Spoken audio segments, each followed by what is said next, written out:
The world is full of wonders. Magic is hidden in small moments. And monsters could be hiding just out of sight. But if you're looking to find them, adventure is waiting to happen. You never know who you'll meet along the way. We are the Storyteller Squad.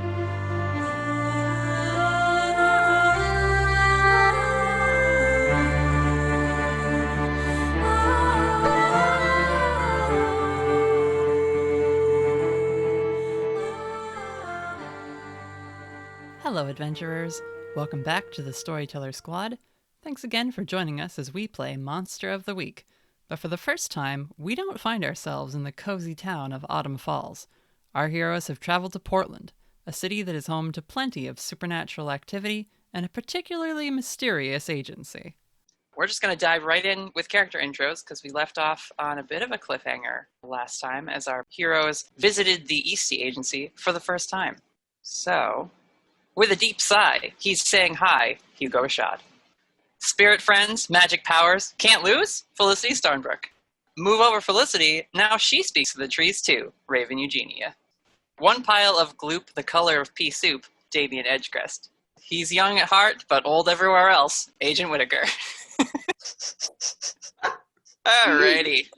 Last time, our group reassessed their priorities, their stance on monster hunting. You guys met at the Maple Leaf Diner in Autumn Falls to just check in after a very harrowing and life-threatening experience facing down against the Whispered, Hugo's secret order.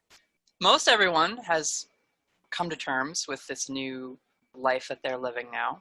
For some folks, it was another day on the job, and for others, it's inspiration to continue in this line of work. For Bethany Miller, it was the sign that she's going to do good in the world in a different way. And as her family is moving, the Millers escaped the realm of the supernatural into safety. But the rest of you took a road trip and went to Portland, to the Eastey Agency headquarters, the hub of supernatural detectives and secret agents that employs Lonnie Whittaker. Once you got there, after a awkward and strangely intense game of truth without any dares in the car, Agent Whittaker was quickly whisked away for a debriefing meeting with some other agents. But the rest of you were sent to the orientation video where you basically got the rundown of what the Eastey Agency is about and their mission to protect the world from dangerous supernatural threats, but also to work cooperatively with those supernatural creatures and people who are looking to make their way in the world. And once that video wrapped up, you were greeted by your escort, your tour liaison, Agent Max Spiegel, and his partner, Hillary Ross.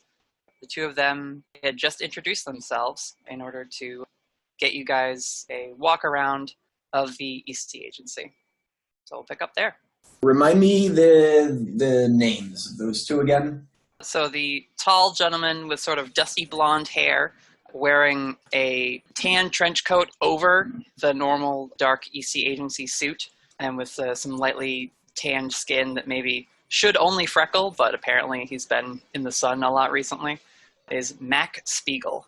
And the woman with him, white hair, graying at the roots, and her face done up in very intense gothic style makeup where she's actually like whited out her skin tone and then has like very dark lipstick and eyeshadow and things. She is dressed in the nicely fitted Eastey Agency suit, but slung on her back is a large object, maybe a sword. It's wrapped up in a bunch of belts and cloth and other trappings on her back. Her name is Hillary Ross. She seems less enthused to give a tour to newbies as Mac, who's much more personable. So, Mac, where is the first stop now that we've completed our orientation video? Well, let me ask you, are you hungry? Always. First stop, then, will be our cafeteria mess. Come right this way. Don't even have to leave this area very much. So he takes you over to, and this is fun, because I designed the agency building earlier today. Are we in ground level, or did we elevator up?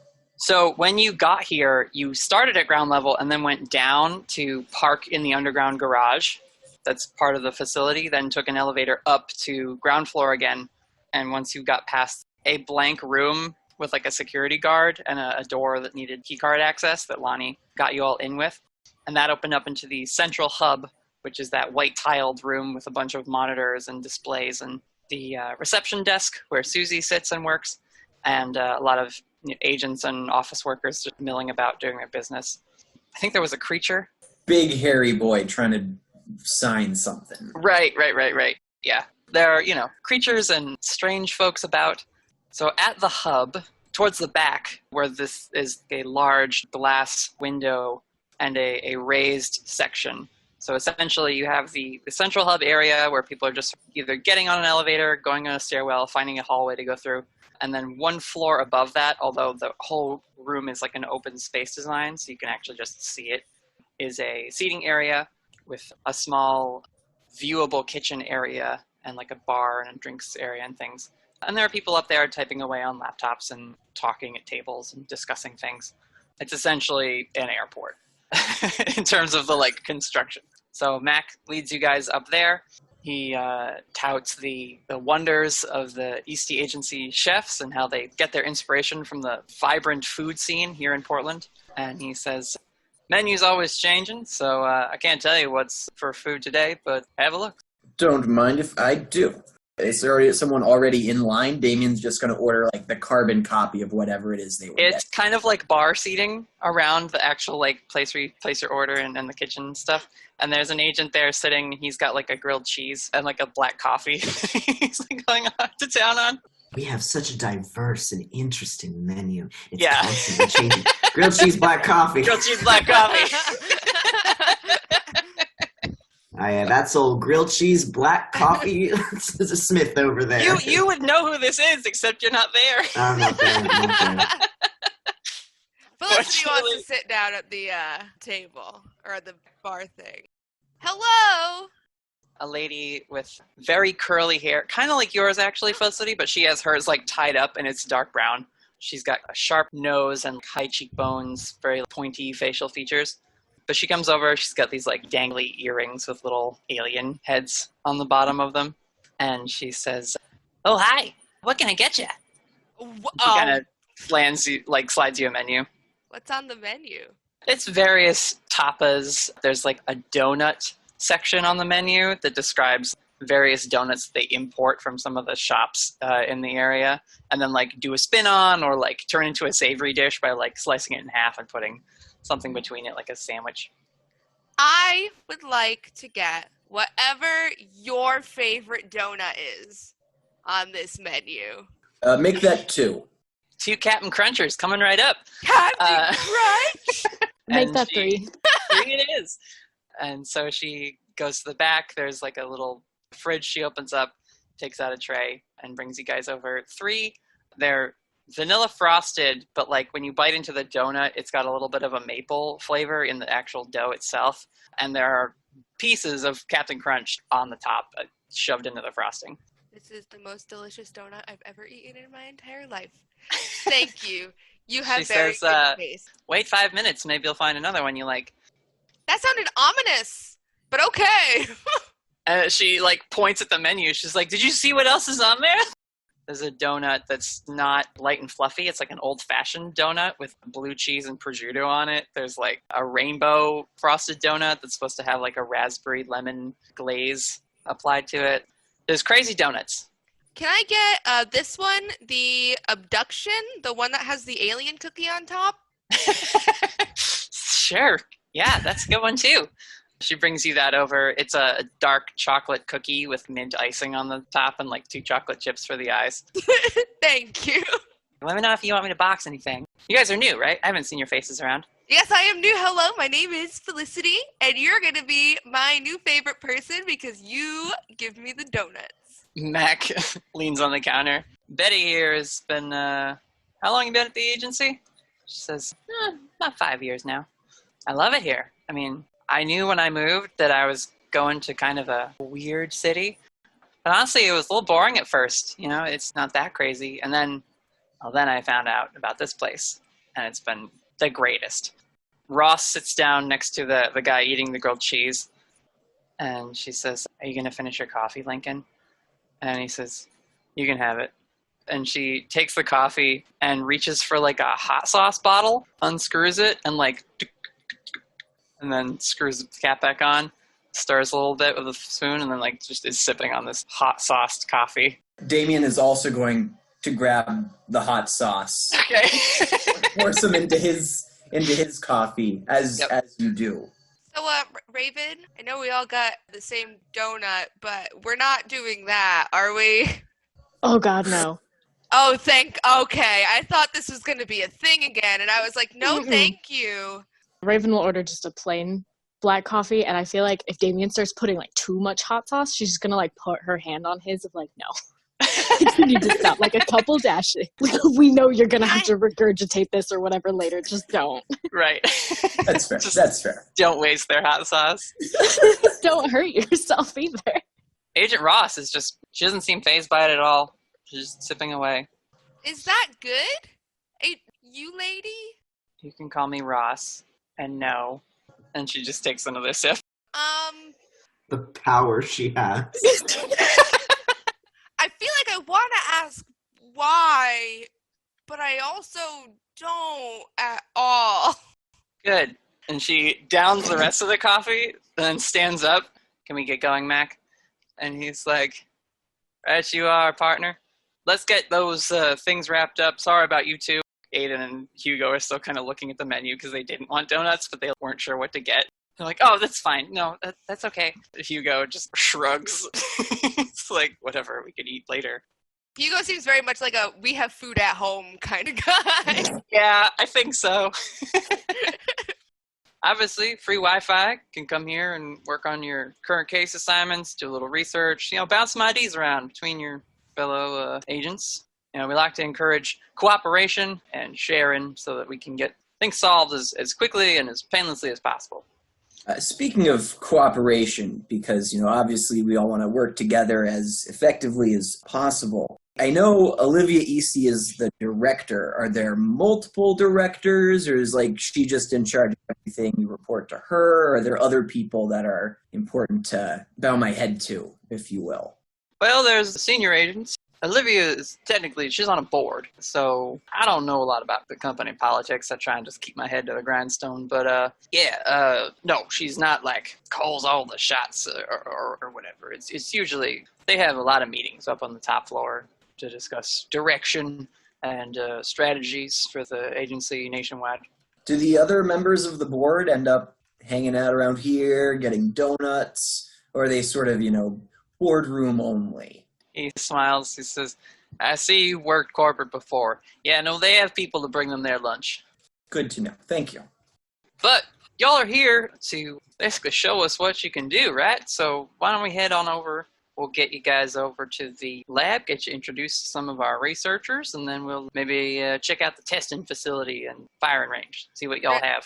You're going to test me? Yeah, little lady. That's kind of the point when we have a prospective new agent. We want to see what you can do, and then that way we assign cases to you that match your talents. And Ross has started going down the stairs, but turns and looks back. She's like, it's so you don't die. Yeah, appreciate that. One of us has already done that one time already. We would not like to have a rerun of that one. That was not fun. Mac, the boardroom, that's, I assume, probably the top floor. We were not going to go there in the tour, obviously, but I just assume that's up top and we'll just be hanging around where, most of the agents are, right? Well, yeah, generally. I mean, there's nothing to see up there, really. I could show you the table. It's a nice table. If you're curious later, we can go check it out. Aiden walks ahead and addresses Ross. She says, I'm sorry if we're cutting into your workday. I'm sure your partner could just take us around if you wanted to get back to something. Ross gives her a glare and holds her hand up to her head for a second, and then says, it's fine, let's just get it over with, and continues to lead the way. She takes you over to a set of elevator doors. There are some that just have floor buttons on them, and then one that has a little key card access panel on it. Ross takes out her lanyard and scans it and waits a few minutes while you guys are all getting there, and the elevator doors open. There's only one button on this elevator, and she hits it, and you guys go up. As you go, you can see outside, you get like a quick view of the city, and then interior elevator shaft again. The doors open, and you are in front of the research lab. There are signs that say infirmary pointing down the hall, and there are the glass doors, which, Damien, you recognize. This is where they did all the tests on you. Oh, this room's great. And coming out of those doors is Elizabeth Vines, the chief scientist, and she sees the group of you. Would she recognize you, Damien, or do you have a different face today? No, Damien has grown long white hair in the elevator to match Ross. Is also wearing a trench coat. So she doesn't recognize Damien, but Damien immediately recognizes her. Agent Vine, it's been so long. And he's just going to goop face real quick and then make it go back to normal. You're not paying attention to this, but like Ross notices you changing your hair to look like hers and pulling on a trench coat out of nowhere. And so as you like go over to talk to Vines, she looks at Mac and he just kind of shrugs good-naturedly, but she's like, he's weird. Vines sees you, is confused for a second, then as soon as she sees the goop, she's like, Damien! Welcome back! Yes! Oh, I have to tell you, everything we learned after testing your, I don't know what to call it, ectoplasm, everything we have learned so far has been invaluable. I really must say, thank you so much for allowing us to do all those tests last time you were here. No, Are you back for more? Thank you for doing all those tests. I can't thank you guys enough. I've really had my eyes open to just a lot of scientific processes and lab tests that I didn't know existed. She nods. Yeah, I remember this. And then looks to the rest of you all. Hello, welcome. I'm Elizabeth Vines. You can call me Lizzie if you'd like. And shakes your hands, greets you and everything. She says to Mac, so these are the new people that Whittaker brought in today? And he nods and he says, thought I'd ask if you wanted to set up anything special in the training area before we take them down and let them put on a show. And she thinks for a second. If I might ask, what are all of your talents? Felicity's gonna turn off the gravity. You're gonna use magic? Yes. Give me a roll. I need to know, does Felicity say anything before she does it? She'll just be like, this is what I can do. We'll find out if anything actually happens. 7. So yes. You pick a glitch, though. I'll say it only happens for a short amount of time. The effect is of a short duration. So very briefly, you reach out to your magic, and you start to float in the air a little bit. And finds, her eyes go wide, she's very excited, and starts looking around you, puts her hand in the air, and it rises. Interesting. And then she like pulls it away, and then like lets it go limp, and it continues to float there and drift around. Fascinating. Come on in. The anti-gravity is fine. And then you bloop, drop down on the ground. Aiden says, I'm a healer. I can fix wounds. Hugo, I don't think he would say anything, honestly. Museum technician. Oh, there you are. Here. Hugo, you're back. What do you say? I'm just a museum technician. Which is its own special type of magic. Yeah. We all just nod. Preserving history. Yeah, and then Vines looks at you, Raven. I imagine that Raven has had her little pet with her this whole time. Wendy is around. I like to think that Wendy rides in her hood, probably glamoured, so she just looks like she has like a bulky hood on. So she just reaches back and like pulls Wendy into her arms, and she's like, I have this friend, and I think I can make more. Pets Wendy, like hoping it'll de-glamour. It won't unless you ask it. Raven just whisper to Wendy, like, it's okay, she can see you. And is still looking at Agent Vines like, hey, come on. Wendy doesn't right away. It's still She's like a little shy. looking at her, looking at Mac, glancing around. That pause is just a little bit longer than you'd like. Oh, it's painful. Agent Vines is like, okay, well maybe. Wendy unglamours and hops off your hand. Those little wind steps onto the floor. It does its little hop and then approaches Vines on all fours and then stands up on its hind legs and like offers its paw to her. How cute. Right, pleasure to meet you too. Shakes his hand. Raven will just pat her leg to call Wendy back and put it up on her shoulder again. A summoner. It's been a while since we've had one of those. Very well. Yes, Mac and Ross, could you lead them down to the testing range and I'll get on the intercom. Sounds good. Come on, folks. Let's let you flex a little. And so they take you down the hallway. You go past the infirmary. It looks very clean and pristine. There's no one in there at the moment. And you get to a set of stairs, which this time go down a couple flights. And when Mac opens the door to the next room you guys are going into, it is set up like a firing range, but it's basically just a big concrete open area. You can see there's some windows up at the top that go into the lab. Liz waves at you from up there, and you hear her voice come over the intercom. Feel free to cut loose. This is a very secure and safe area for most anything to go off. And Ross takes a position near the door and just leans there, looking disinterested. This is where you guys will be displaying any talent you want to show off. But we're going to pick up with Agent Whittaker as you walk into a meeting where Olivia Eastey is addressing some of the senior agents. He does freeze a bit on seeing Olivia Eastey. He's a trained agent. He keeps it as subtle as he can, but he is just like eyes on her, like swallowing a panic attack. She pauses in her discussion. Ah, Agent Whittaker. Glad you could join us. Please have a seat.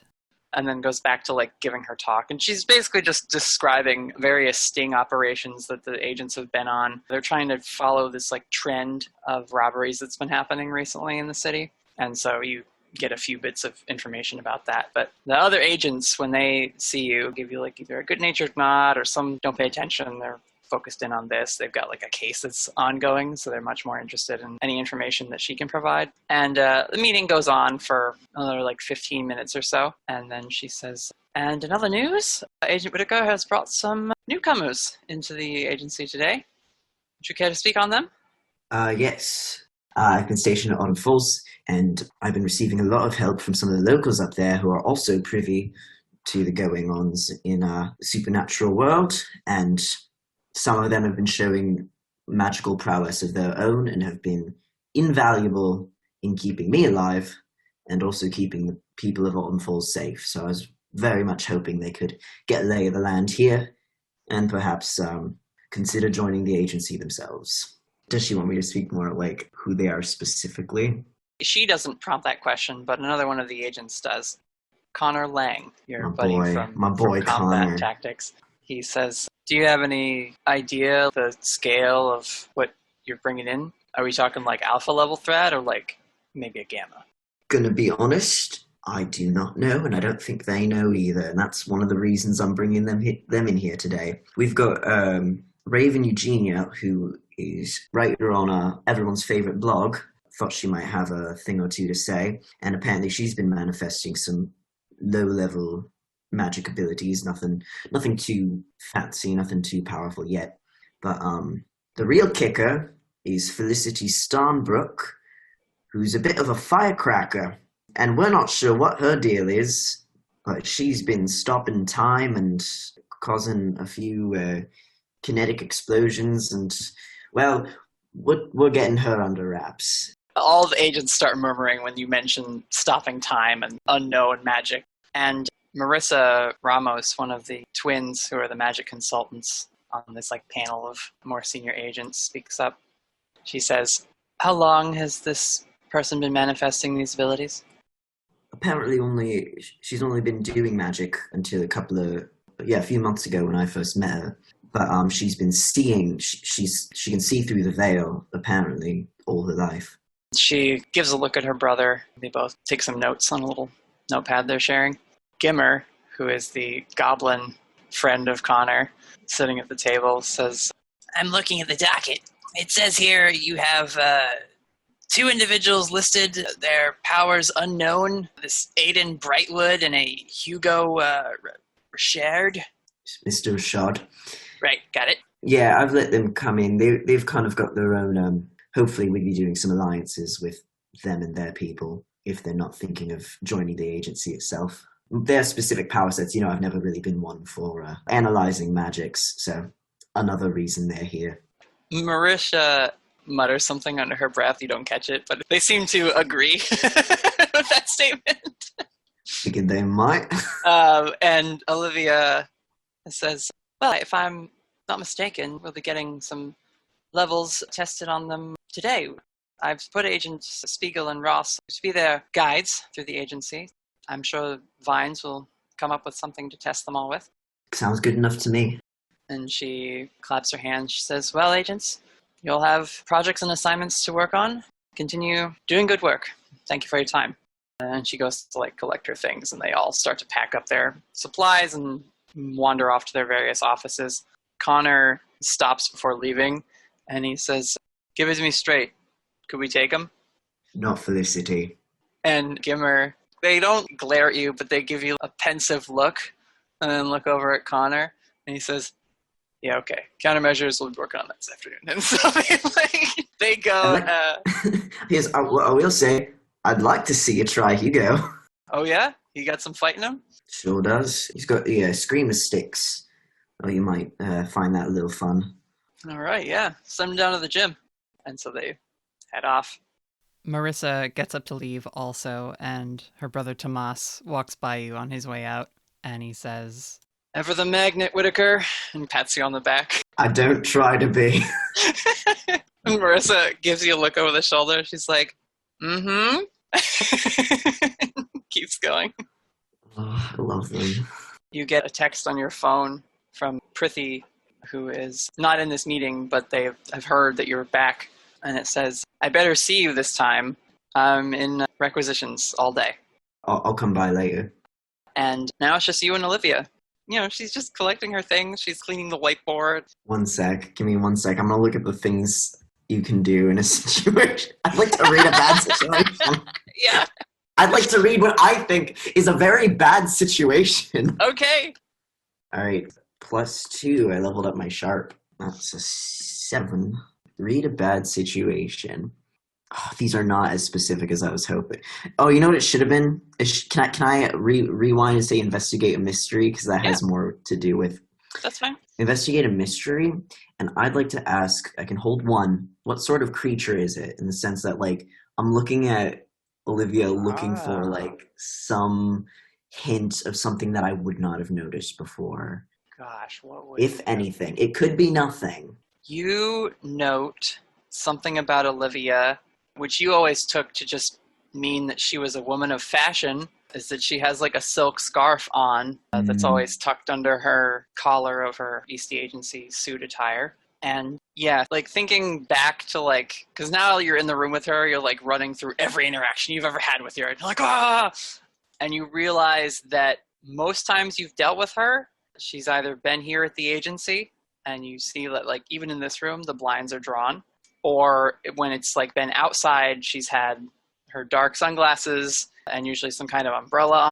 So some red flags are definitely being raised. But she says to you as you're awkwardly sitting there, tapping your pen or fidgeting with your briefcase, I saw that your living situation was a bit challenging last week or so. Yeah, bit of a scuffle happened that I didn't really get a full explanation on. Yeah, I'll probably just staring at her. I'll probably need a new trailer at some point. I'm sure we can get you set up. Do you like it, Autumn Falls? We could perhaps get you some sort of apartment. Sorry, what'd you say? Do you like it there in Autumn Falls? Oh, yeah. Yeah, it's a lovely little place. Very quiet. Well, up until recently, very quiet. Yes. Sort of sent you there in the thick of it, of the murder case we originally sent you to investigate. Yeah, it's really, really escalated since then. But, it's nice. I like being stationed there. Do you have high hopes for your recruits? 1 second, I'm getting mad at me after chat. I did not say Hugo was magical. I said we're here to discuss connections with his organization and that he had a screamer sticks. That doesn't mean shit. That could be anything. It's fine. Did I? No, now I'm going back through my head. Did I say he was magical? I'm sorry, Hugo. I heard absolutely nothing. Hugo's not there. Hugo's a museum curator on the basement first floor. She comes over and sits down. Are you all right, Whittaker? Seem a bit distracted. Tired, I would say. I know it's a long drive, but if you need to retire, there are the in-house rooms for that sort of thing. Oh, yeah, just, right, pretty tired, yeah. I better go, actually. I might, Gotta make sure my group of chaos chasers aren't making a mess anyway. Do you mind if I come? Aren't you busy? Well, agency business. New agents are my business. I suppose you're right. Yeah, sure.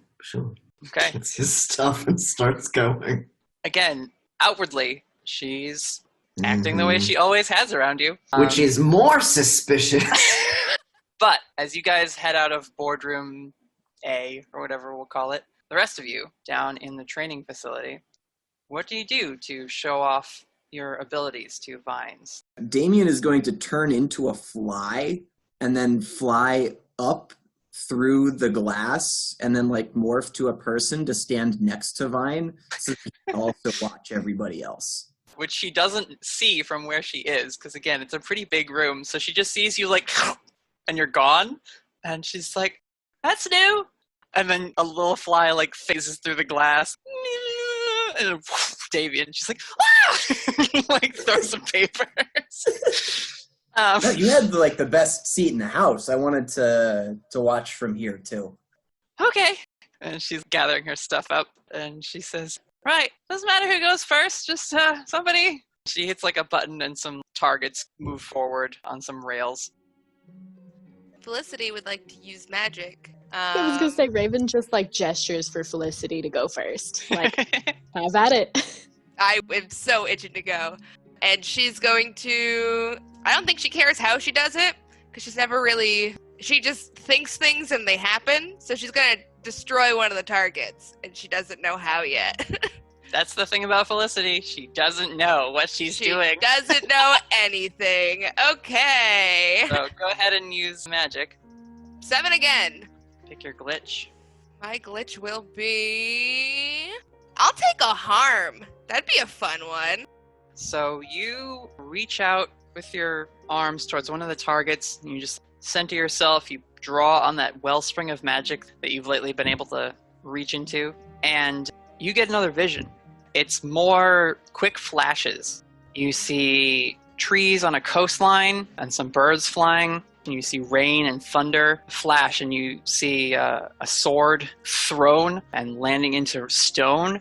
You see another flash of a massive hand reaching down, a figure towering over you, and you get this splitting headache instantly and sink to your knees as you get these flashes, and the target, which you still have your hand outstretched for, it's almost like your arm locks up in that position. The target that your like hand is most directed at, it is crushed into like the size of a paperweight.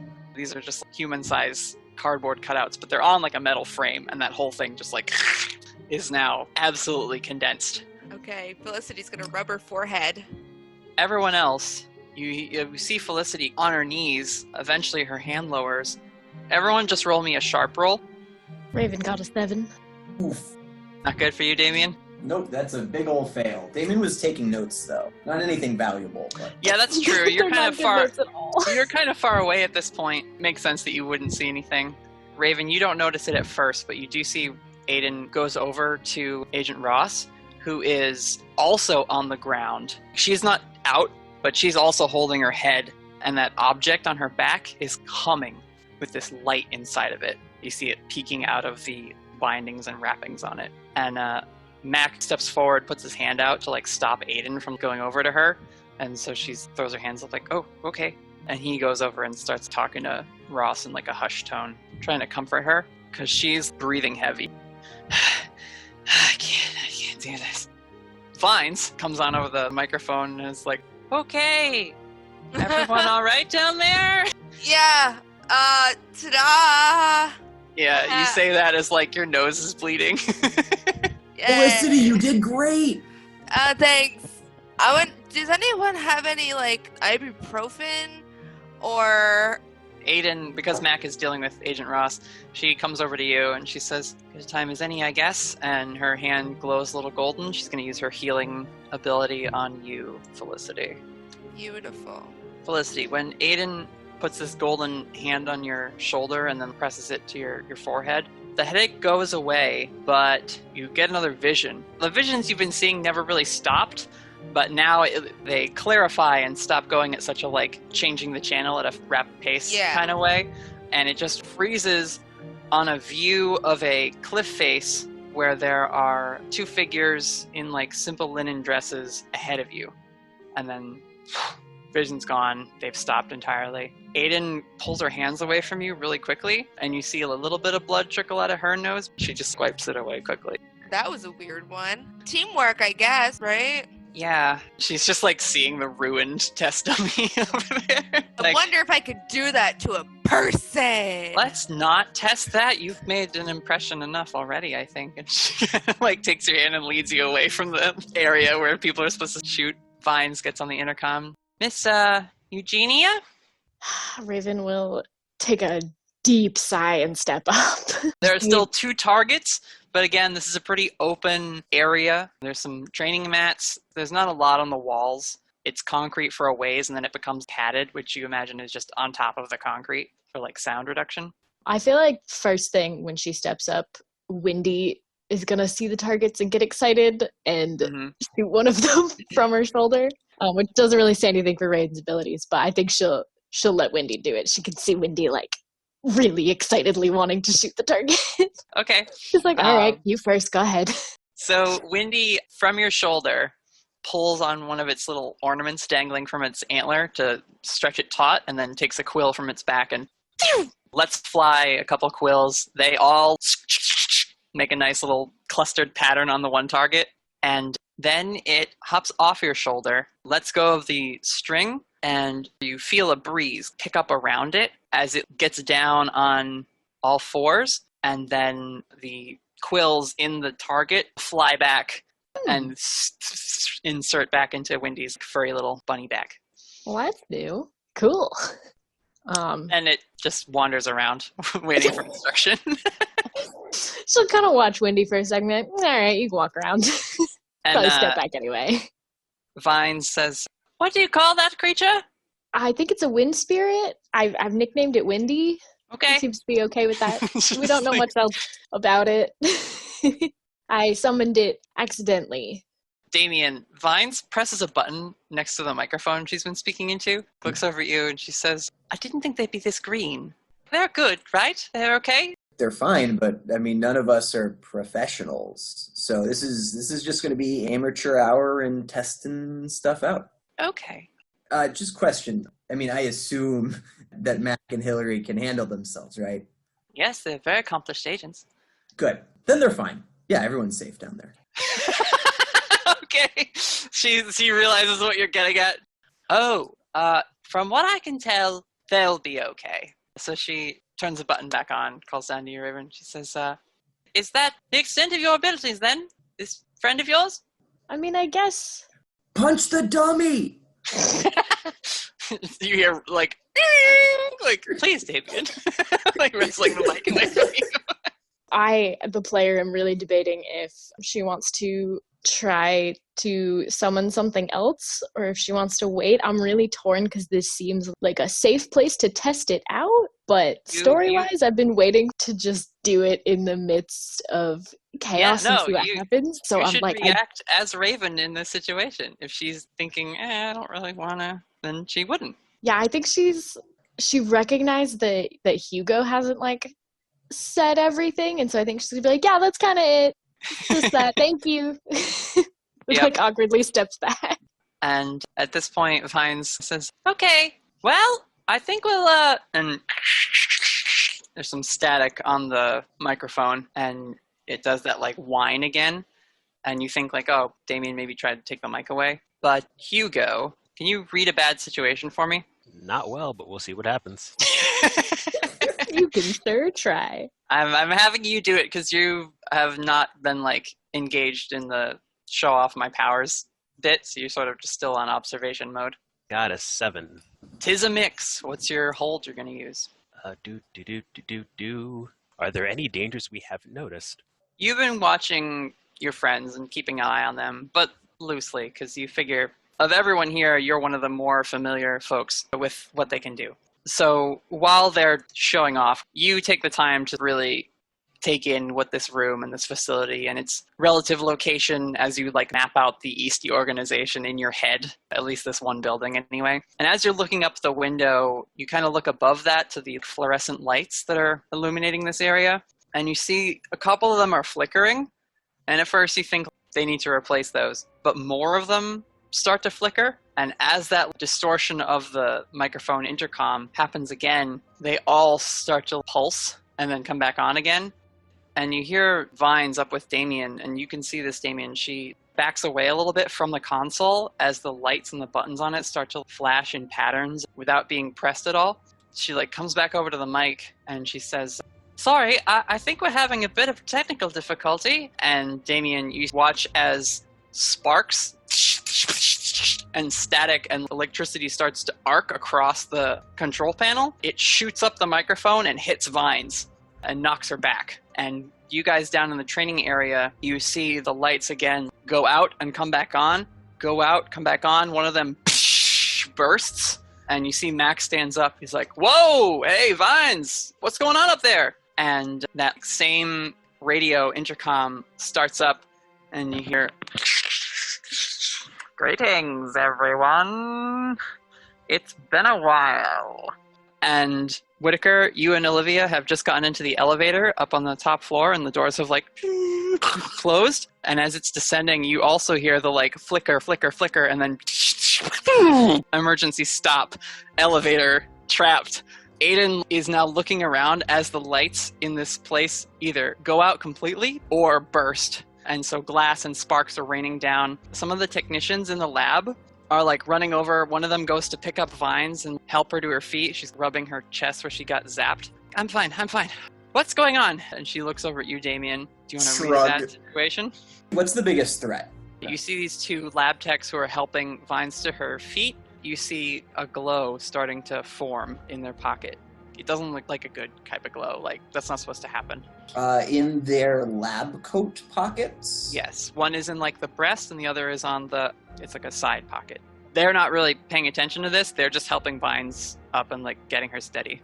That's a shiny thing, and Damien doesn't have one. So I'm going to ask another question, but then Damien is going to try to take one of those cool things. What is most vulnerable to me? You see these glowing things start to crackle and spark, and the two lab techs look down. They notice this now. They're like, "Ah, what?" And they like take out their phones, which are now like also the screens are like all staticking and glitching out, and they seem to be like crackling and sparking. Oh, cool. Damien gets out one of his burner phones, which I also assume starts sparking too. It is, yeah. As soon as you take it out. It's not when you reach for it from your pocket dimension, but as soon as you take it out, it starts to... Okay, back in the pocket dimension. No, they both have it out. Damien would keep it out. He'd be holding it there like, "We've got firecrackers in our hands. They're like sparklers." He's going to start like signing his name in the air. Well, you go to do that, and the phone lets out a jolt of electricity, which zapped the two lab techs. Vines sees this happening and like shrugs out of their holding onto her. She kind of lets them holding her allow her to slip out of her lab coat, and she tucks and rolls and ducks under the panel where she was talking to everyone else down in the training area. And this arc shoots around the room and hits every other lab tech in here by flying from phone to phone, or like Apple Watch, or any electronic device someone has on their body. This is drawn to it. It totally hits you. You take 2 harm. Okay. I'm immortal, so I'll just take the 1. Your hand is all tingly. And again, the lights in the lab are also now flickering and either half on or pulsing weirdly. Down in the training area, Aiden has gone back to back with Hugo. What do you think it is? Whatever it is, it's not good. She looks over to Ross and Mac, who are now both standing. Ross is glaring between Felicity and Aiden. You see in this dark room, there's a bit of a glow to her white skin. And Mac quickly reaches into his pocket. He sees his phone like sparking, so he like throws it, and then it lets off a burst of electricity down there. I suppose I should have all of you read a bad situation, because you all have technology on you. Everyone give me a cool roll to see if you are cool enough to toss your phone away. Whittaker too? Yeah, it's happening everywhere, so go for it. 8. Raven got a 9. Which is Okay. surprising because she only has one. 11 for Mr. Whittaker. Solid 9. I'm gonna let Aiden try to protect everybody. Aw, that's as sweet he's- of her. Okay, well, Well, she tried.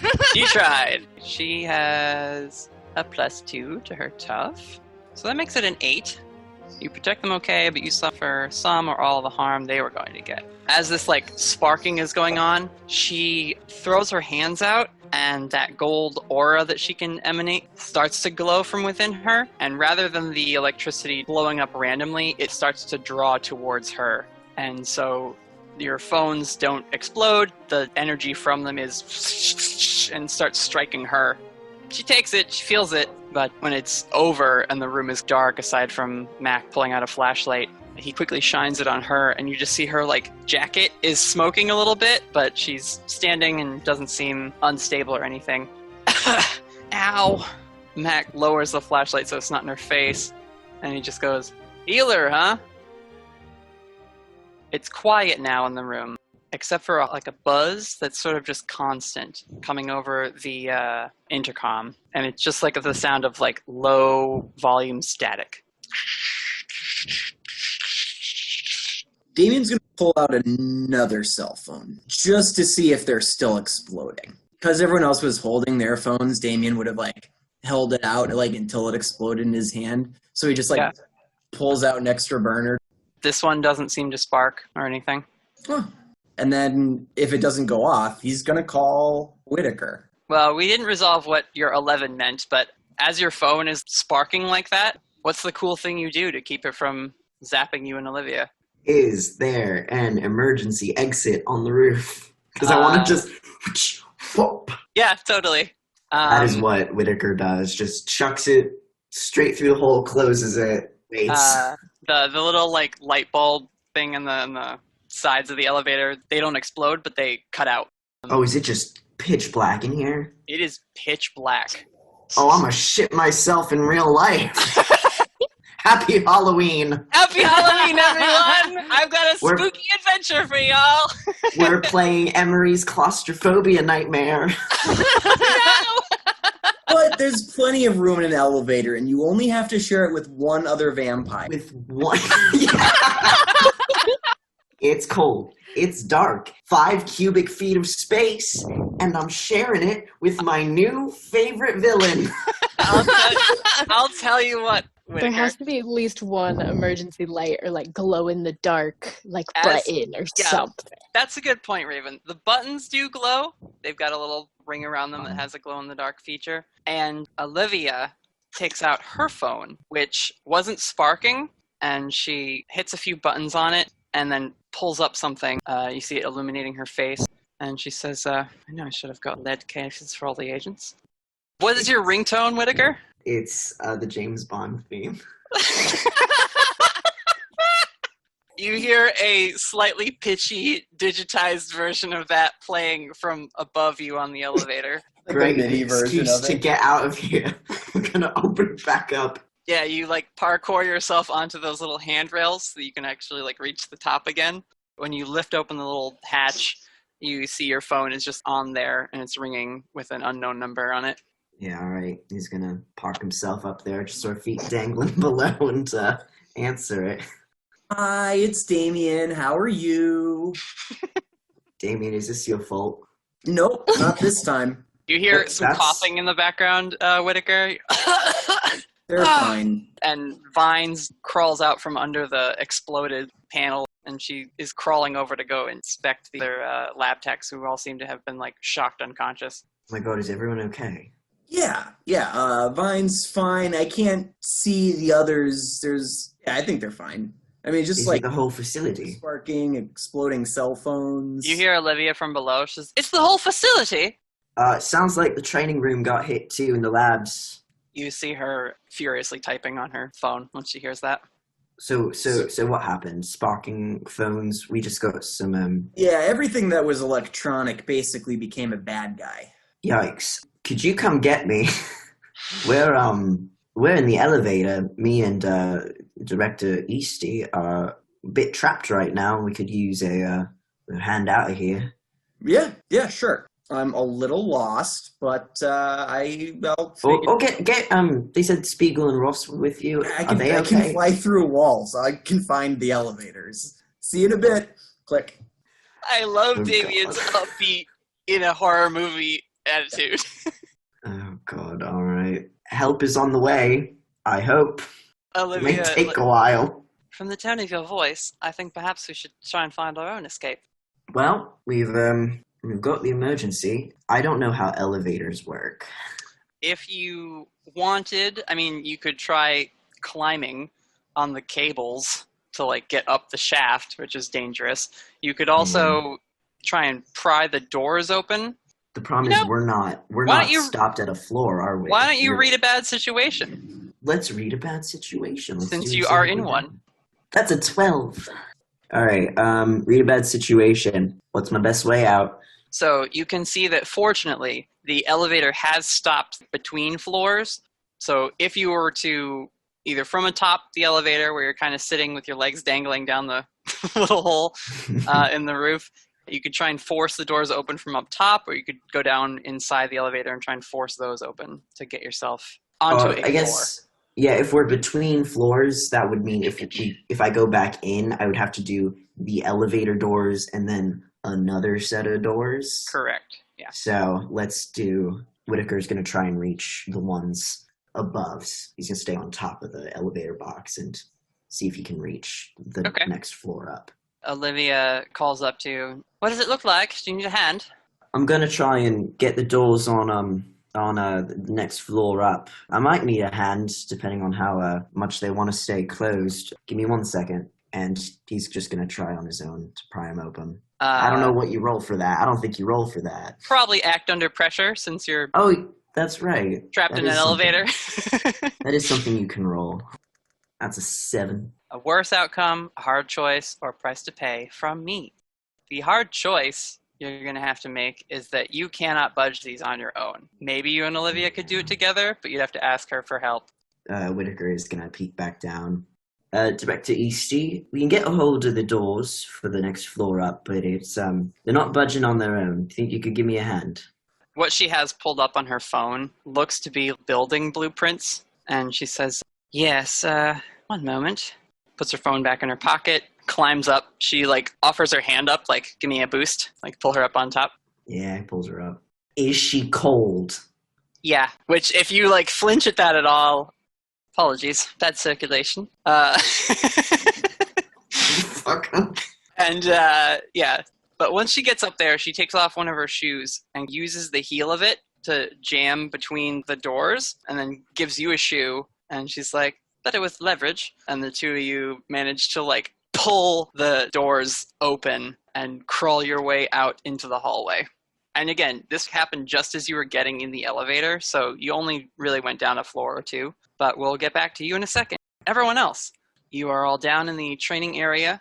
Damien, obviously, you're up in the lab, but you're nearby.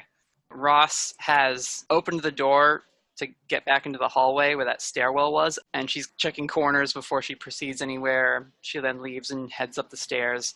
Mac will come over to Felicity, and he says, we're going to have to find out what's going on, whether it was a power shortage or whatever the heck that voice is. Y'all better stick close to me.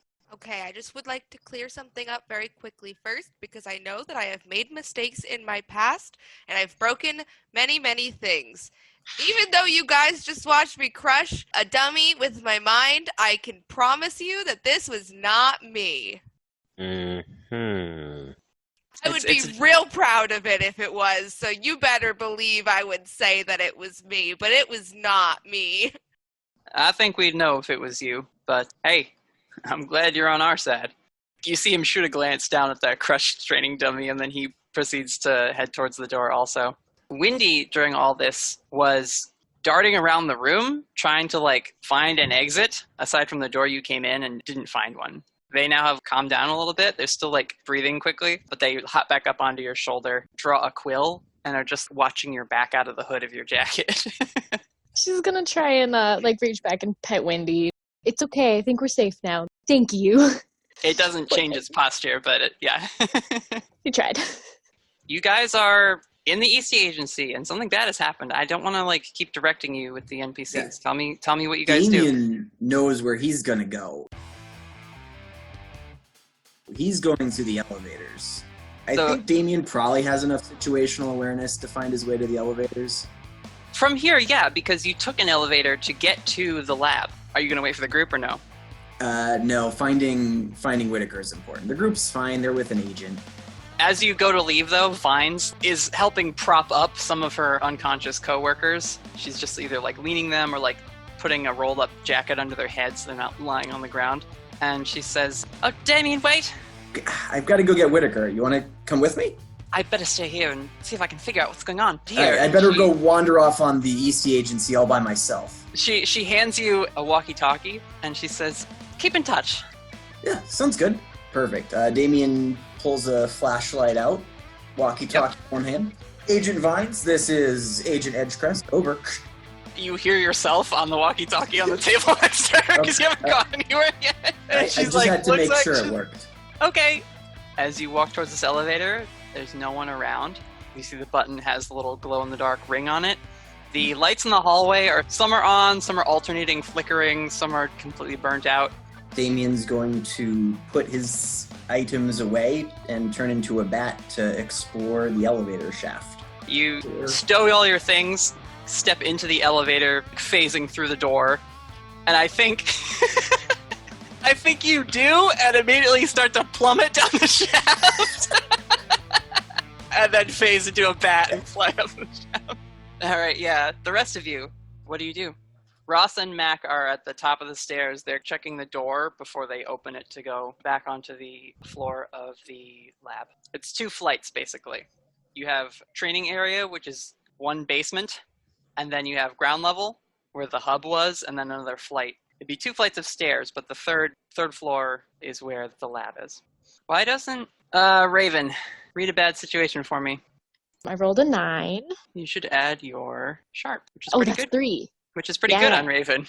My sharp is 3. That's a 12. Then you get to hold 3. Are there any dangers we haven't noticed? It's not that you haven't noticed it. It's just that it's now become a thing you're constantly aware of, which is that static sound. It hasn't stopped since you left the training area with that intercom. It's subtly following you, that sound of just What's most vulnerable to me? Your friends. It's your friends. They're here in this dark, scary agency. How eager are you to follow the 2 agents? What order does everyone leave in? Raven's definitely hanging back. She's not the type to leap into action first. Yeah. Felicity is on her way. Felicity has gone on up ahead. Aiden, who has shaken the cloud of smoke out of her coat, is going a little slower up the stairs, and she is intently keeping an eye on Agent Ross and Felicity as Felicity runs up to join him. I kind of want to ask what's my best way out, but I feel like if we're going up the stairs anyway, there isn't we could just leave. I'll hang on to the last one. As you guys open the door, I guess Agent Spiegel does, he has his sidearm drawn now, and he peeks out into the hallway, gives a nod to Agent Ross. She quickly sidesteps around the door frame and then dashes across to then post up. They're just sort of moving forward. When she peeks her head around the next way to give him the all clear, you guys hear a and the lights, the ones that didn't blow out, turn back on. So the hallway gets illuminated now, and there's a beat, and then you hear and lights now are ringing like a fire alarm, and you see Mac is just hell. And you hear Olivia Eastey's recorded voice. "Attention, all agents. This is a level 5 lockdown. Engage defense procedures." And you start to see the door that they've been holding open, the lock on it automatically chink goes out. You see Mac gives Ross a look, and she nods to him and dashes off down the hallway. And he says, "I'm gonna get you all out of here. Come on." And he goes an opposite way. I'll let you know this, Whittaker. You and Olivia are crawling out of the elevator at this point, when the alarm goes off after the lights come right back on, and she just frazzledly like runs her hand through her nicely done updo to like it gets it all messy, but she's like, oh no. And you see the elevator doors have like a second layer of protection bullet doors that kind of like like slam behind him. At least we got out of there before that hit. Fuck. I would like everyone who is with Agent Mac to roll a act under pressure for me as he tries to lead you down this hallway. 9. 7. Hugo is taking his time. Not in a rush, Hugo? Not in a rush. Okay, good to know. Raven? I rolled a 6. Felicity, you got a 9, you said? Yes. As you guys are all running towards this door, Mac shoulder checks this door that swings open, and the gray daylight of Portland streams through this door, and you guys are all running down the hallway, and he kind of is like, come on. And Felicity, you quickly hop out the door, but he turns back to the rest of the group, and the door gets electrified for a second, and slams shut and latches. And Felicity, you're outside now with Mac, and he's just like, shit! Aiden skids up against the door and like stops herself. Oh no. Felicity! You can kind of hear her calling, but outside the building, you hear that same like alarm sound. So Raven, Hugo, and Aiden are stuck on one side. Mac and Felicity are on the other. I'm going to go up to the door and I'm going to say, hey, guys, hello? Can you guys hear me? Knock twice if you can hear me. Agent Mac turns to you and he says, no time for that. Come on, and grabs her hand. And as he pulls you along, you see, Felicity, that there are these turrets that are raising from the lawn of the Eastey compound. It's not a good situation. Let me know when we get back to me. I have some like in character. What the fuck does a level 5 lockdown mean again? Is this in the orientation? Raven's just at the door like, knock, knock, knock, knock, knock, knock. Aiden is like, we gotta go. Yeah, and so she turns around and heads back down that hallway towards the lab and the elevators. Raven follows really close. He does not want to get even more split up. We have to stick together. You guys see Agent Ross is at the elevators. That big object that was on her back is now floating in front of her, and it is a massive sword. Hands width wide, giant, maybe 1.5 inch diameter handle on it. Looks pretty old, and she has this like ethereal bluish gray glow about her, and you see the sword is moving back slowly and then slams into the doorway of the elevator, and you see she's just flicking and gesturing with her fingers as it pries the doors of the elevator apart. And I like also love Yasha from Critical Role. She looks over her shoulder and sees that you guys see her, and she's just like, okay, orientation continues. Oh, I love her. Raven is Eastey just wide-eyed staring. Just like, yeah. Wow. Eastey Agency, the land of powerful women. Oh yeah, we stand up, powerful lady.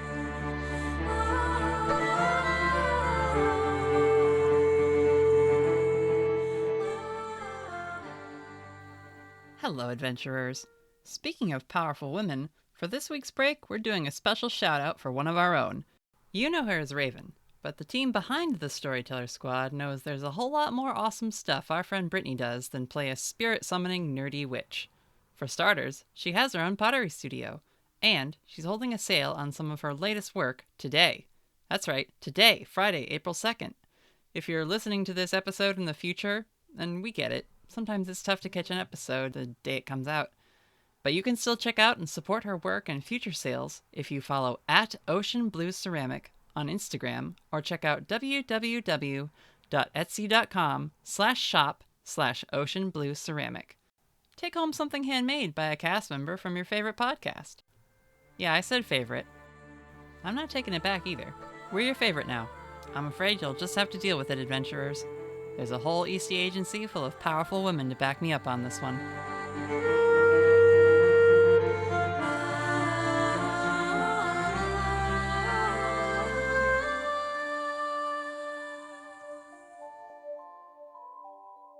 So we'll jump to you, Whittaker, as you and Olivia dust yourselves off. You are on not the top floor anymore.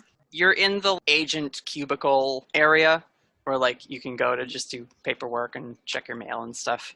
There are a few people who are slumped over at their desks. There's someone who is near a cart of like filing papers that's also like collapsed on the ground. Oh my god. Olivia like runs over to check them. Yeah, it was Whittaker too. They alive? They're alive, but they are stunned and not really responsive. Just to check, what does a level 5 lockdown mean? I would know this. You would know this. A level 5 lockdown means that there is something within the agency building that needs to be contained. Should not be allowed to escape the premise of the building's premises. Generally, this refers to things in cold storage. You actually hear a lot of, because the power came on briefly, all the computers are turning back on. Chorus. Yeah, just a chorus of a lot of computers and printers and things all like restarting. Oh boy. All right. Olivia kind of like lays the person's hand down that she was checking the pulse on, like gently, and turns back to you and calls over the din. We have to find out what's causing all this. I need to get to my crew. Listen, that's my first priority. I'm gonna find my people. And Whittaker's gonna start finding a door that is not locked. Or a way back downstairs, I guess. You're gonna have to act under pressure, as you are now worried about the fate of your friends. That's a 10. You do what you set out to. You're looking for a door to get into and through the agency. To note, the locking aspect of the lockdown doesn't apply to spaces like boardrooms and meeting cubicles and things. You see the glass windows in this area have all been shuttered by something. You can move throughout the agency. Obviously, you would need to so that the agents can stop whatever it is that has escaped. They just don't want it getting out. So it's really, the interior of the agency is kind of free range, as long as the electronics of the doors and things are still working and operating. You just need to find whatever this is or disengage the lockdown so that you can all eventually leave the building again. Okay. Olivia says to you, we should stick together. I'm not sure how many of our agents were downed by whatever surge your friend described. Dare I suggest we could cover more ground if we split up? She says, fair enough. Well, good luck finding your friends. I'll try to make it back up to my office, see if I can disengage the lockdown from there. That would be extremely helpful, yes. At least get a read on whatever it is. Dun dun dun dun dun dun dun dun dun dun dun dun dun dun dun dun dun dun dun. Thank you, Anders. Is that just Damien singing that as he flies through the elevators as bat? No, I was making him call, but I like that too. Whittaker, I'm by the elevators, and I don't see you. As a bat flying up the elevator shaft, you basically popped out in the main hub area. Because, that's the elevator that you know to, fly out of. You could keep going up if you wanted to, but I would say that's probably the first spot where you, phase through and look around, where am I? In the big greeting area of the hub, the monitors are either down completely, or they're back up to, a load screen of turning back on. And maybe, it's the Eastey Agency logo rotating. Mm-hmm. You see several of the monitors at the reception desk where Susie is also knocked back in her chair are glitching and fritzing like they're full of more of this weird bug. Yeah, so Damien's going to do the calling Whittaker while he's grabbing any ID badges or anything useful that Susie has. I mean, you can take her key card. It's just her ID on a lanyard. Sweet. You hear a voice, Damien, as you're leaning over the desk. My. Nothing on you in the database. No, wait. There it is. Mr. Edgecrest. And who do I have the pleasure of speaking to? And you see on one of the monitors, flicker. And then there is this silhouetted black and white guy who is lit from the back in an old-timey newsroom. I'm just the voice on the airwaves. But you... And you see the screen flickers again, and it pulls up data that they took from you the last time you were here. You're a person of interest. Thank you. You're not supposed to be here. And then cuts out. I was invited. I don't know what he's talking about. Yes! Oh, Damien. What a champ. Yeah, so I guess after that, Damon would call Whittaker to see where he's at. Oh yeah, we go out. Oh, okay. Good. It's Yeah, I fine. didn't see you by the elevator. There's like some guy who I guess really likes me, which was pretty cool.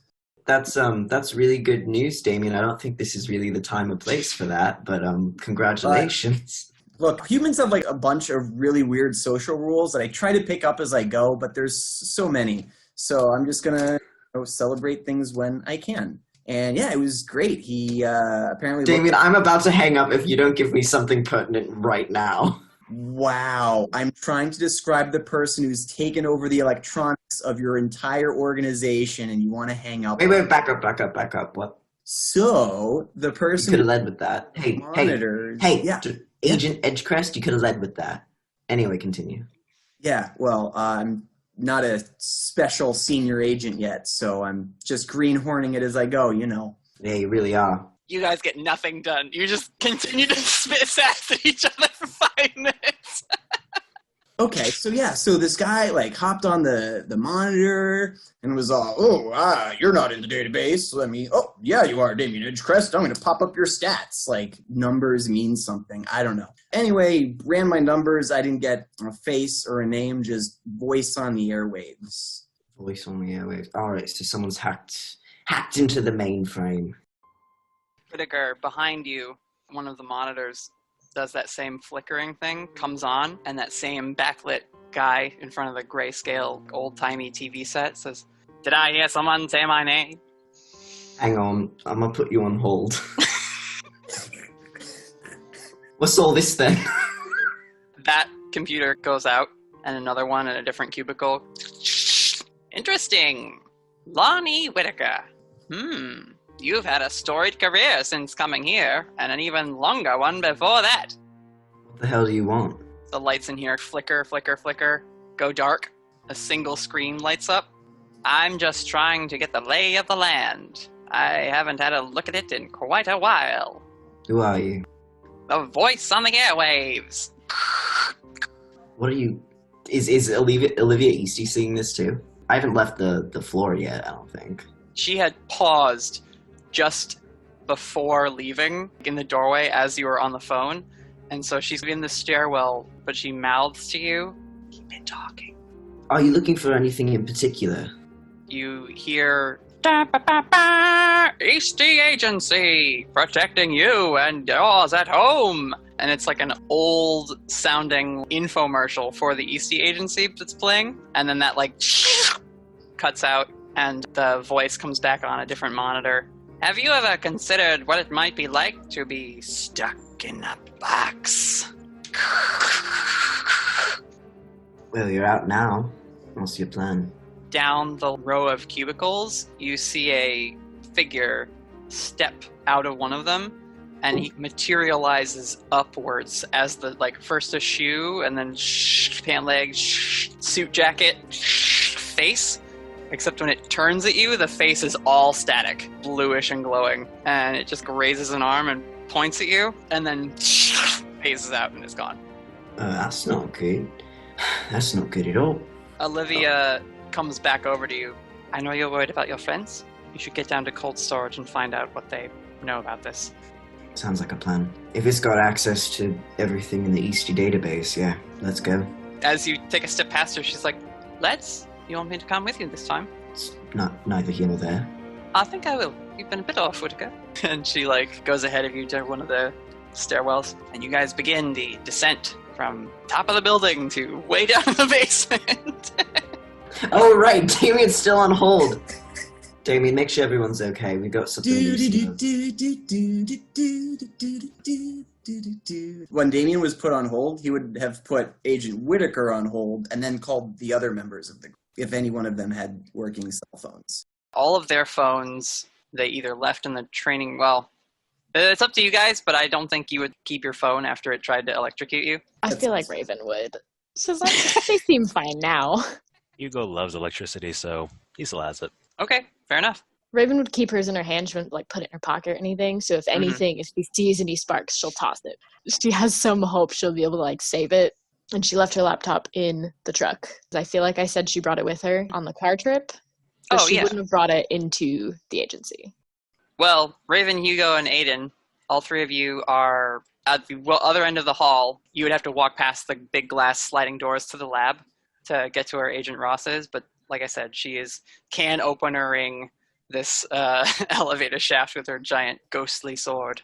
Raven's just watching in awe as she does that. What's Raven's ringtone? You know, I think Raven's ringtone is whatever the default one is because she always has it on vibrator silent and never ever has it with the sound on.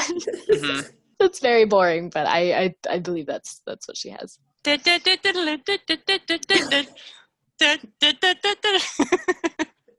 doesn't realize it's her phone at first. That's the thing where she looks around like, is someone going to answer that? Oh, God, it's me. Ada just like gives you a look like, Raven. Hello? Hi, Raven. It's Damien. How are you? Just going to point and be like, it's Damien. I'm okay. Where are you? Well, I'm in sort of the main area. I was looking for Whittaker. He was by the elevators, but apparently not there anymore. He put me on hold, which I put him on hold, right? That's what we do. Sure. Yeah, so where are you guys? Are you safe? Stay away from electronics. There's a guy who can control monitors. We're downstairs. We're outside the lab. We're trying to get one of the elevators open. Felicity's locked outside with Mac. So the two of them got outside before the doors locked. So they're out there. It's just me, Aiden, Hugo, and Agent Ross. Just, Well, that sounds fun. I'll come down there with you. Everyone here is like passed out on their computers. I guess it's nap time or something. Hey, Damien, can you just go up to one of them and like see if they have a pulse? Just real quick. Oh. Susie is breathing. Yeah, Susie's fine. Okay. All right, cool. I just want to make sure it's nap time and not. Hold on. Okay, that's good. Suzanne is fine. As you look at her ID card. Yeah, I mean, I forgot that you can go through walls and stuff. So yeah, if you want to meet us down here, we're pretty much right outside the lab. I'm sure you can find us. Sounds good. See you in a bit. Yeah, see you soon. So Damien's on his way. Hugo, read another bad situation. Oh no. Oh yeah. Do. That's Hugo's ringtone. I would love that so much. Got a 9. You get your one question. What's the best way to protect the victims? Because boy, are we victims. You see a ghostly, staticky figure walk its way out of the lab. The doors just shh, and this well-dressed, flickering gentleman in a suit steps out, glances at Ross, glances down at you guys, and then points at all of you, and you hear him say, "Aha! More of the guests!" And then he just starts sprinting at your group. Raven's backing up. She knows she's with some very strong people.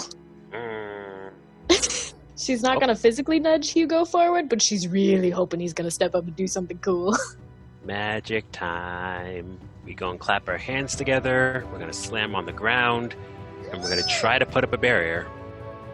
Oh, okay. That's a 14. Hello, Hugo. All right, Hugo. Welcome to the party. The barrier flies up. What does it look like? Essentially, it'll be the same color of electrical static as they are. And you remember that scene from The Phantom Menace where there's that red energy barrier? Oh, yeah. It's one of those.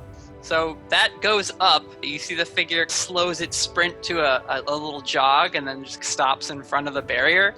It tilts its head and runs a finger down the barrier, and it obviously like crackles and sparks.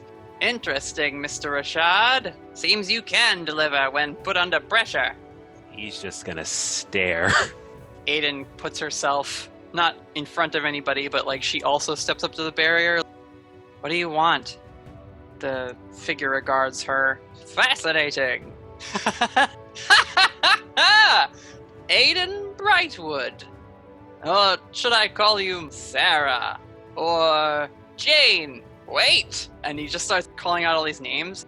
My goodness, so much information on you! Are you all aware of this Google thing? I love it! And before it can, address you, Raven, because it does look at you, its body splits and dissipates as you see Agent Ross with her hand outstretched, still down the other end of the hallway, but her massive sword spun cut this thing in half. And it just fizzles out like, no, that's a commercial break! Raven is gonna turn to Aiden and be like, are those all your, past names? Aliases? That's what you're gonna focus on right now? Shouldn't we, And Jane? Sarah? They're normal names. I'm trying not to stand out a lot. Ross floats over, her feet not touching the ground, but just spectrally comes back over. The sword lifts upright and then... Ross is playing a different game than the rest of us. Ross is level 30. And she says, are you okay? Is she on the same side of the barrier as us or on the other No, she's on the other side. Once the guy dissipates, you guys can walk through Hugo's barrier and join her. When she does let herself touch down onto the ground again, the sword hovers behind her back, and then you notice now, having seen her up close and the lights are sort of back on in this area, all the belts and wrappings that had been around the sword were around her arms, and when she lets go of the etherealness about her, they fly off her arms and then wrap back around the sword again, and it latches itself around her. We've got to find Miss Eastey and make sure she's okay. You didn't bring this in here with you, did you? The ghosty guy that just talked to us? Aiden is kind of like, he's not your friend, is he? And Ross just scowls at her. No. I think we would have noticed if we had that guy in our group. He's a lot. I had to ask. Agents 101, get all the facts. And she does a shrug, I'm just doing my job. You can stick with me, I'll keep you safe, or if you want to try and get out of here, be my guest. What floor are we on? So right now, you three and Ross are on the 3rd floor. I'm fairly certain that field trips don't entail leaving, quite so soon at least. She nods and thinks for a second. She says, you know what, that's not a bad idea. You all look like you could use some protection. And so she heads down one hallway, opens a door that's like a stairwell again. And she says, let's go get you some tools. And heads up those stairs. Felicity, you're outside with Agent Max Beagle. Right now, you guys are crouched behind a hedge and a stone. It's decorative garden stuff on the grounds of the Eastey compound. You both have your backs pressed up against this stone, and he has been taking pebbles or playing cards from a deck in his pocket and just flicking them out. And without fail, these turrets that are now lining the perimeter of the Eastey Agency have and blown them apart or knocked them out of the sky. They're thorough. I'll give them that. My friends are inside. And Felicity, where do I get shot? You can see from the outside, the Eastey Agency compound has had these protective iron sheets telescoping shades that kind of chink and locked into place. The whole building now looks different on the outside than it did before. Can you tell them to stop? Can you shut them off? Can you call somebody? Are you good for anything right now? Because I don't want to die, thanks. And that just blew up everything that you threw at it. And I'm bigger than that. So he smiles, puts the deck away, and just pats your knee, trying to be reassuring. I'll tell you what. No, I cannot shut them off. No, I can't call anyone. I tossed my phone aside when it tried to electrocute me. And yes, I am good for something.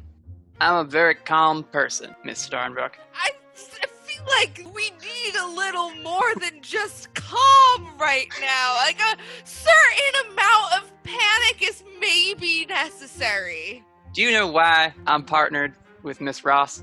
No, I would have no idea why anyone's partnered with her. She seems miserable.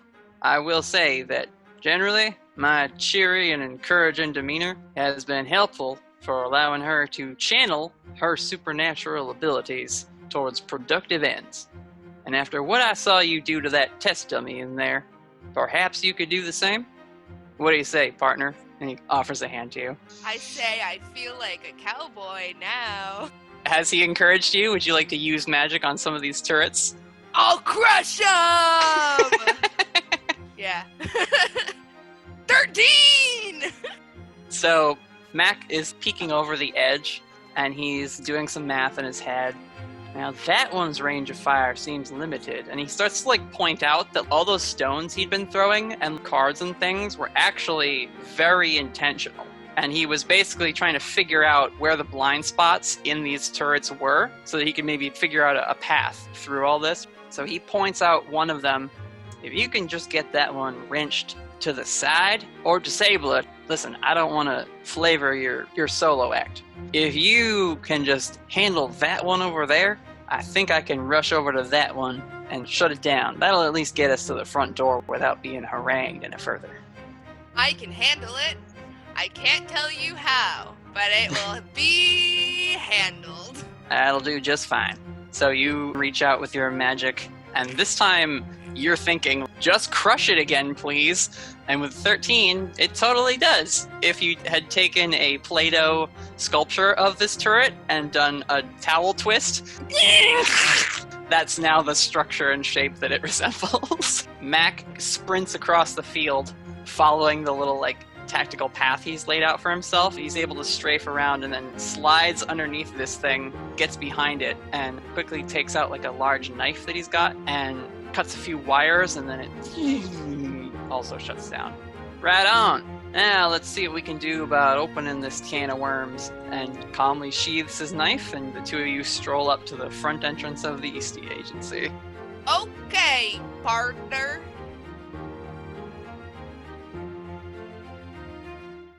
Let's jump to...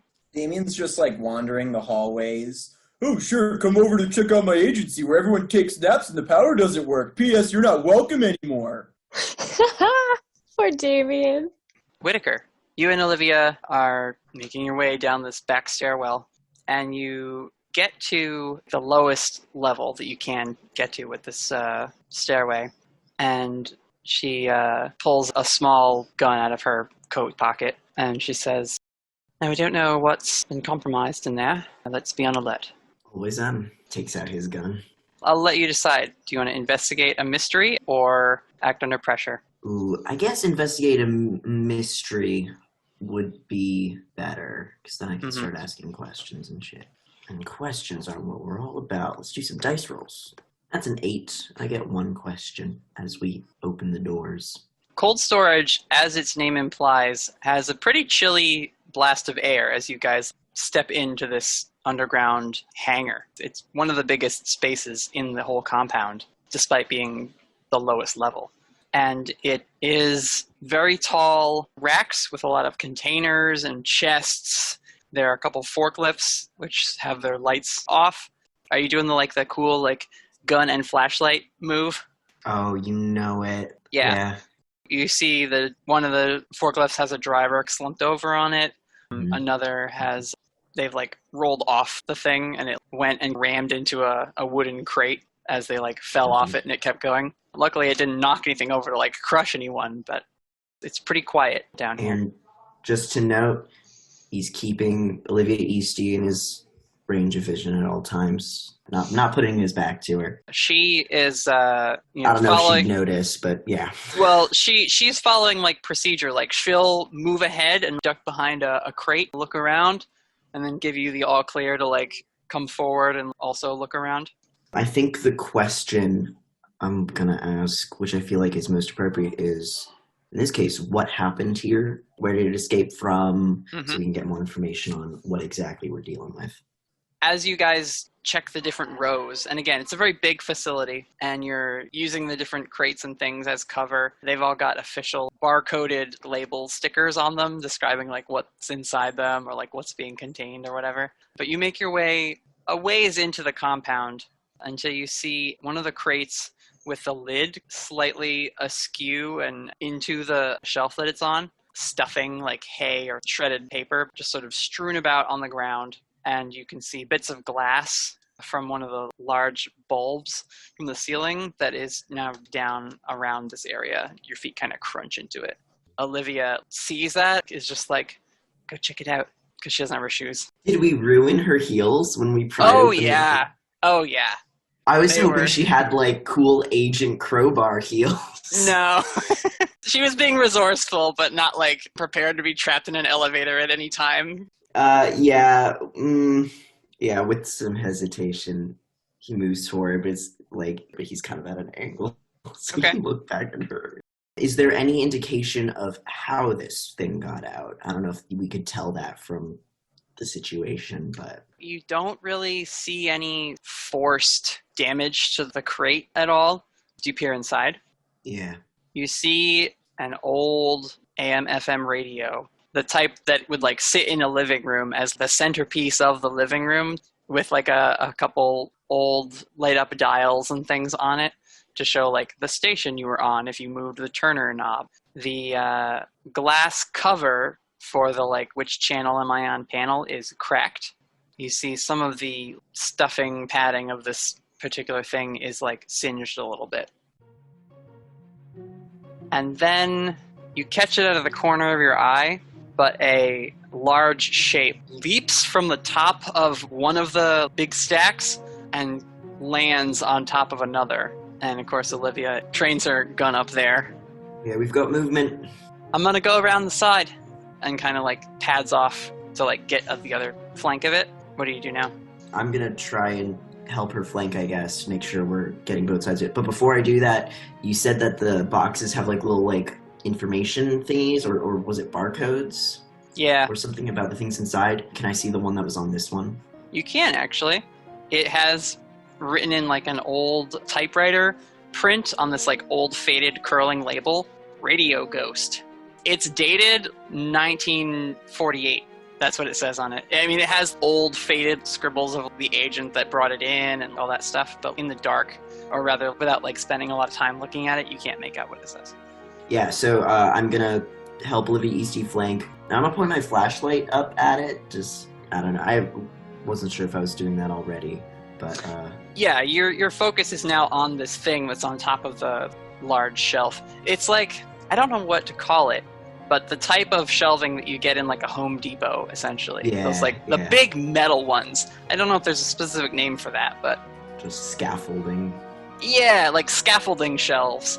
You have your lights and everything, and this large shadow slowly peeks up from behind one of the crates, and when your light catches it, you see it's reflected in these big eyes, almost like an animal in the dark, and you see some big large tusks coming up from a bottom lip that then slowly curls into a grin, and you hear, "Oh, hey! About time you got down here!"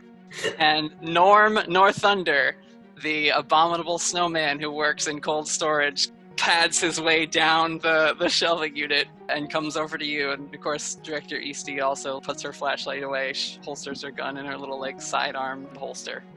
"Mr. Northunder, perhaps you can shed some light on the situation." "Oh, I'd like to, Miss Director, but honestly, I'm as confused as the rest of you lot. We were just moving some crates around, putting in the new acquisitions, and I don't know how this got opened. I figure that's who got out, but all I know is we were working over in Section 38, and one of the boys saw there was like a glowing man. He pointed him out, and that's when all the lights did all their crazy flipping and tripping, and I checked the breaker box. That's all shot. We're going to have to replace some bulbs, I think. And then I heard the lockdown, so I've just been stuck down here till you guys came and opened the doors from the other side, so..." Thank you, Norm. That's very enlightening. As usual, it's a pleasure to talk to you. We need information about this as quickly as possible. Are any of the databases up and running right now? "Oh, I haven't checked them. We'd have to go into the office over there. But yeah, we can..." And he goes over and like takes the label off the old wooden crate and brings it with him. And you guys can go over to his like foreman's office. He sits down on like a little wooden stool, but then like the keyboard that he's got is one of those like oversized ones for his big blue paws. He gets a little like checkout scanner thing, scans the label on it, and puts it back in the service. It's like customer service essentially. He just like pulls up a file. God, I wish I worked in cold storage. Yeah, you can hang out with Norm. But yeah, it takes a minute. His computer is like warming up and everything after it got shorted out the first time. And he says, Whittaker's trying to call Damien again. Yeah. If you try to use your phone down here, you get no signal. Yeah. It's just too below ground. Olivia is pensively, has her finger tapping her lip, and she just looks concerned. And the scan goes through, and Norm like pulls it up. He's like, all right, radio ghost. He's an old one. Been down here a while, it seems. Before the reno. All right, well, that's, unfortunately, dear Whittaker, that's before my time working here. I came over in, the late 70s. So, yeah, your boy here, he's from right around post-World War II, seems like. All right. So we've got nothing here, then. Oh, it's not nothing. And he like. Well, okay, so I misinterpreted what he said. Yeah, okay. Yeah, no, he's like clicking on the file, and it's like old newspaper clippings come up, and it's saying things like the splitting of the atom and man's pathway to the future, and like headlines like that talking about the science of the time. Roll me. It's basically a luck check just to see how much is in the database. I guess investigate a mystery again. And then depending, you can ask more questions about this monster. The 7, one question. I guess we sort of have an idea of what it is and what it can do. What can hurt it? That's important. What can hurt it? The headlines and things that are pulled up and the articles that you're able to like quickly peruse talk about an accident at a experimental facility where a gentleman was caught when a machine overloaded, but that the emergency sprinkler system that triggered shut the facility down. And it's talking about damage to the taxpayer's dollar, the hydroelectric plant, blah, blah, it's like saying, so you think maybe you can like short this thing out the way you would with electronics, maybe? Yeah, sort of. So like salt water, or maybe if we connect the two ends of the battery together. If you wanted to get, fancy with it. Norm is pulling up other files related to it. Let's see how they brought him in the last time. And as he goes to hit that button, the screen, and that figure with the static face just wags a finger at the screen. That'd be cheating now, wouldn't it? Come on, Whittaker, play the game! You see the computer then just... Well, that's just downright rude. It really is, Norm. It really is. All right. Well... It's a start. I'm going to try and get back in touch with Damien. If he is accessing our electrical network, I could try to shut down the whole building from my office. We could do that. We could try that. Though... It's a lot of flights back up. We just got down here. I passed my fitness exam. Flights of stairs is fine. I'm not that old. I meant for me. I don't want to... That's why we have elevators, Whittaker. All right. That seems like as good an idea as any. Do we know where it will go if it doesn't have a, live wires to run across? She thinks for a second. I don't know if you'd know that. Well, she thinks for a second. She's like... If we could shut off the power to everywhere except maybe one place, we could trap it somewhere. Could force it where we want it, yes.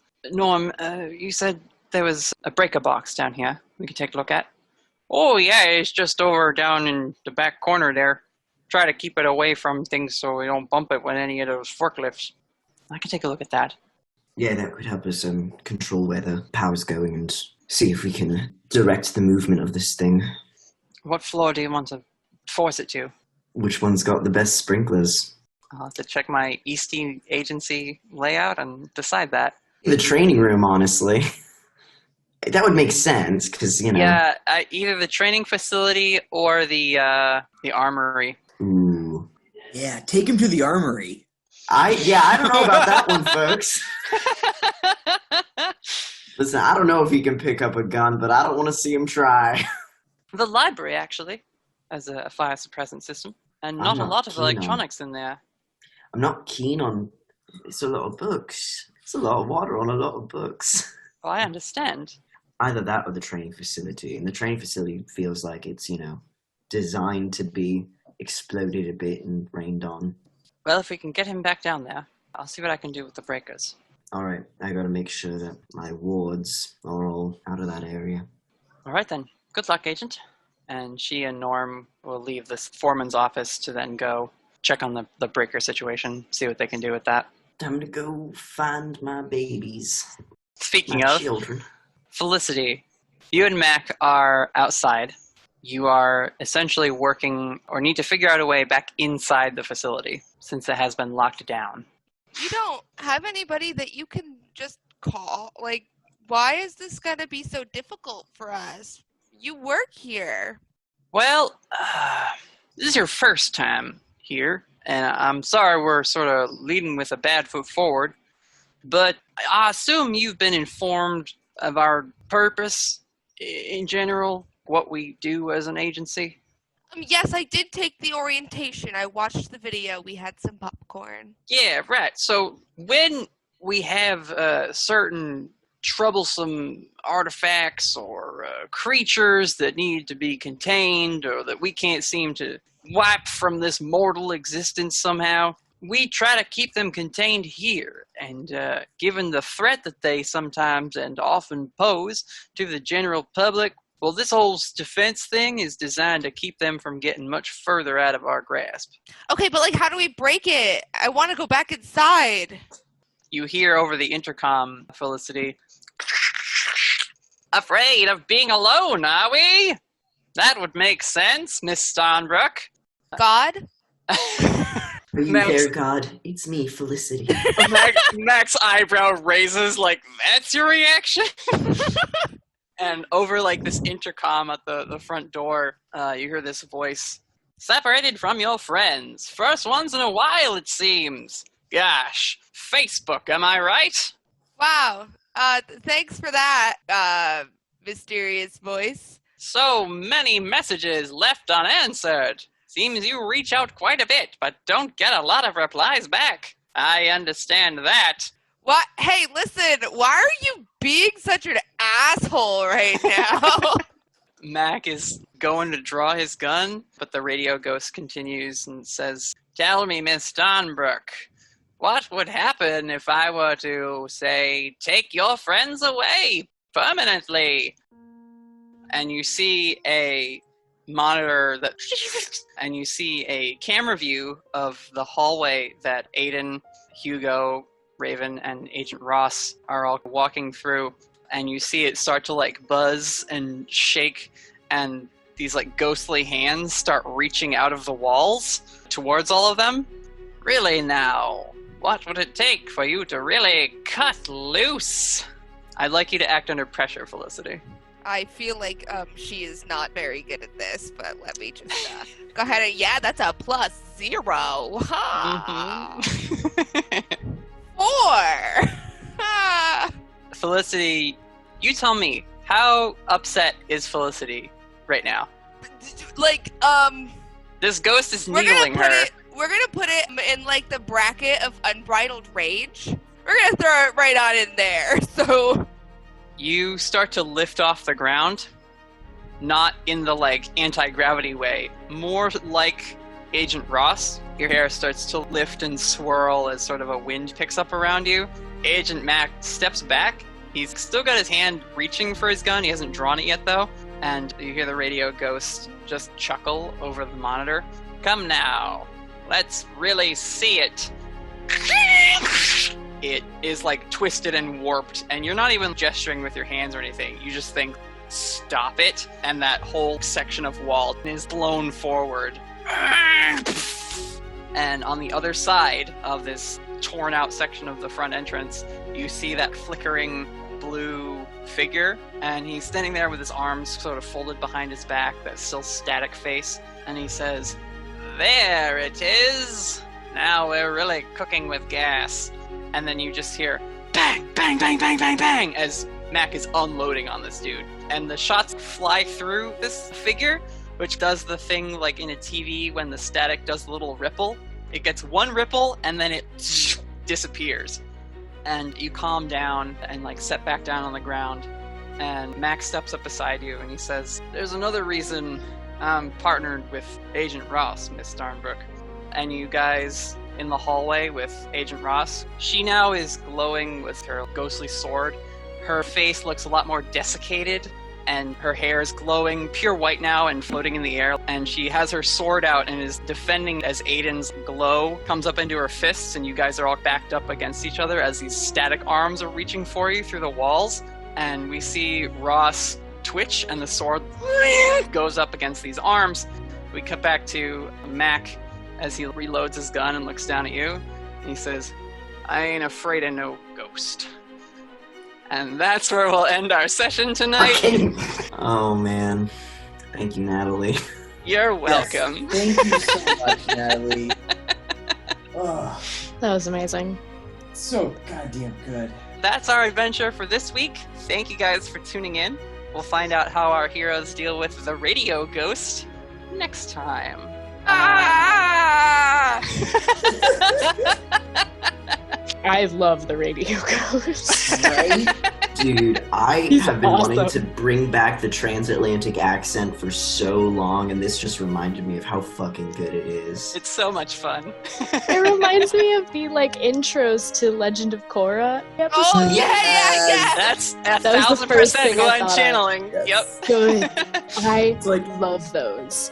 whatever the aesthetic word for sound is wonderful. And then when he started like going after Felicity, oh, that was amazing. Sometimes Yeah. when there's no news, you must make the news. Yep.